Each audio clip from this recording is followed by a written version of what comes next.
Hola guys, balik lagi bersama aku Fauzi di channel Jejak Zamzami.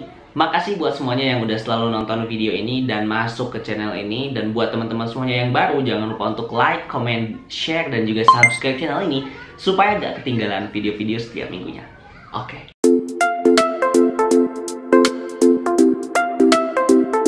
Nah, di video kali ini aku bakal cerita dan juga jelaskan ke teman-teman semuanya tentang estimasi biaya untuk teman-teman kalau pengen ke Labuan Bajo. Yang bakalan aku ceritakan di sini exclude tiket pesawat.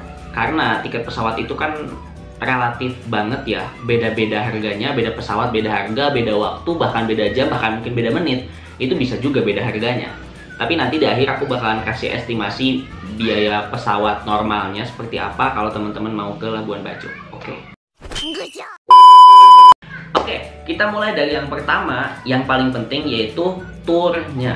Nah, perlu teman-teman ketahui kalau ke Labuan Bajo itu kita gak bisa sama sekali kayak ke Bali atau ke tempat-tempat lain yang teman-teman bisa arrange sendiri. Biayanya pengen berapa, tempatnya pengen kemana aja, dan sebagainya. Kenapa kayak gitu? Karena ke Labuan Bajo itu harus nyebrang. Jadi dari pelabuhan itu teman-teman harus nyebrang untuk ke pulau-pulaunya itu, kayak Pulau Padar, kayak ke Pink Beach, kayak ke Taman Nasional Komodo, dan sebagainya. Dan tentunya kalau kita gak punya kapalnya ya kita gak bisa nyebrang. Otomatis kita harus pakai jasa tour. Nah, untuk jasa tour ini tergantung dan juga beda-beda, tapi aku bakalan kasih estimasi yang biasanya orang-orang pakai dan begitu pun aku pakai, yang ya normal-normal aja gitu harganya. Oke, untuk nyebrangnya ke pulau-pulau tadi itu ada dua tipe sebenarnya. Yang pertama ada one day tour, yang kedua ada live on board. Pertama yang one day tour itu seharian kayak aku kemarin yang di video sebelumnya. Jadi buat teman-teman semuanya yang belum nonton silahkan tonton dulu ya.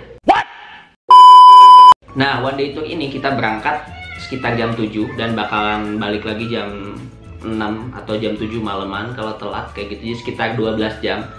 Kita pagi berangkat, malam pulang. Nah, one day tour ini juga itu ada dua tipe.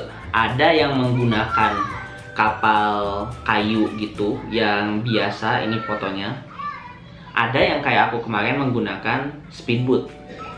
Tentunya keduanya beda kapasitasnya dan juga beda harganya. Kalau teman-teman sifatnya backpacker, enggak staycation yang santai, pengen santai banget kayak aku, itu teman-teman bisa pakai kapal kayu tadi yang harganya 600.000 sekali jalan. Jadi one day tour itu udah semuanya, include di dalamnya udah makan, tiket-tiket dan sebagainya, kecuali tiket ke Taman Nasional Komodo. Sedangkan yang speedboat tadi harganya kurang lebih 1,2, jadi bedanya 600 ribuan lah, 2 kali lipatnya dari kapal kayu gitu. Perbedaannya dari dua ini, yang pertama jelas adalah kapalnya, yang kedua adalah tujuannya. Kalau misalkan yang kapal kayu, setahu aku biasanya hanya 3 tempat aja, yaitu Pulau Padar, kemudian Taman Nasional Komodo, dan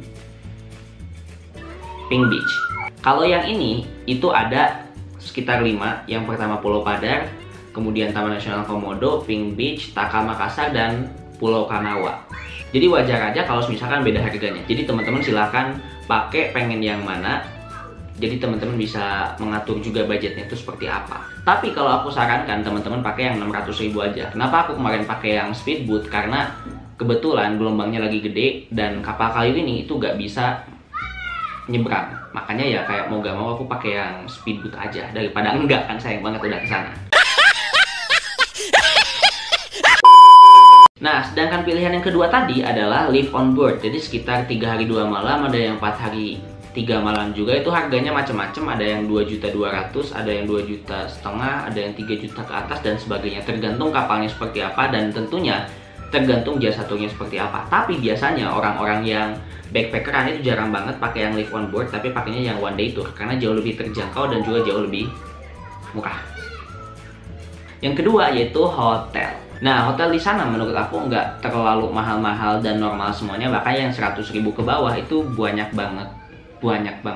Walaupun ya kalau yang 100.000 ke bawah biasanya itu yang sifatnya tuh dormitory, tapi kalau teman-teman yang nggak mau dormitory, teman-teman bisa juga kalau yang pengen sendirian di kamarnya gitu atau berdua gitu sama temen, sekitaran 150.000 ke atas itu masih ada kok. Biasanya setahu aku semakin pinggir laut yang pemandangannya laut itu akan semakin mahal gitu sih.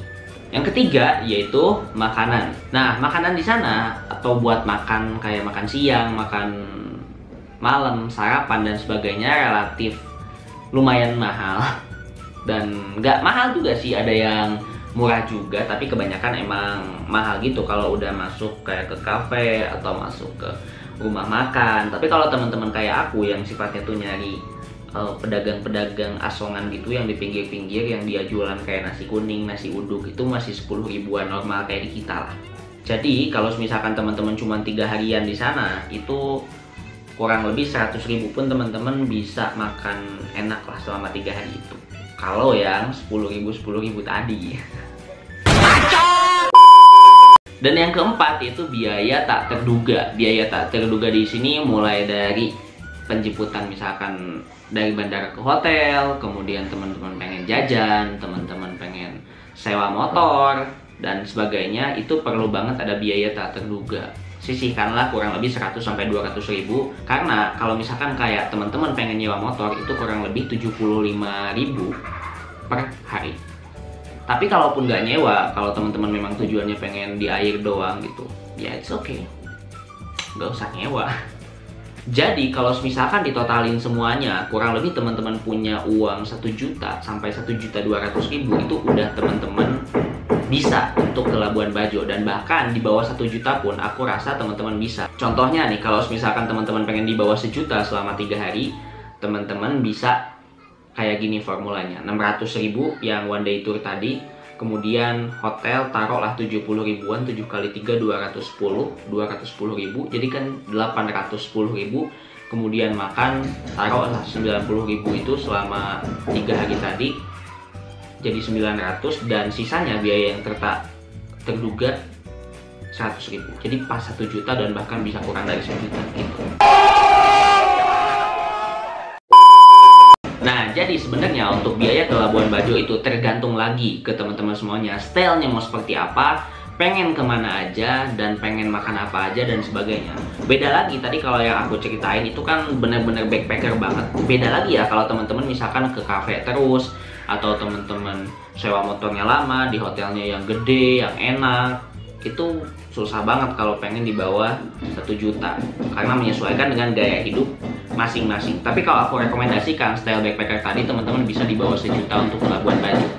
Ingat, exclude pesawat. Nah, karena tadi aku bilang kecuali pesawat untuk ke sana tuh, makanya aku pengen sedikit cerita. Untuk pesawat ke sana itu ada banyak banget pilihannya. Nggak banyak sih, dikit banget malah. Kalau nggak salah tuh cuma Citylink, AirAsia, Garuda Indonesia. Kalau nggak salah cuma 3 itu. Iya.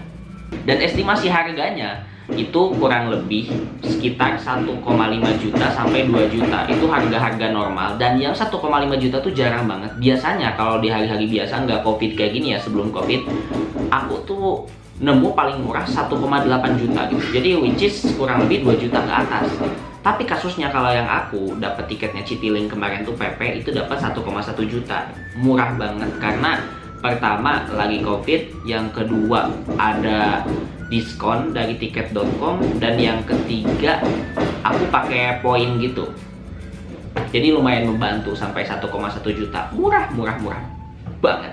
Jadi teman-teman bisa reka-reka aja mau berapa harganya dan mau gimana vacationnya teman-teman, karena itu tergantung ke teman-teman lagi.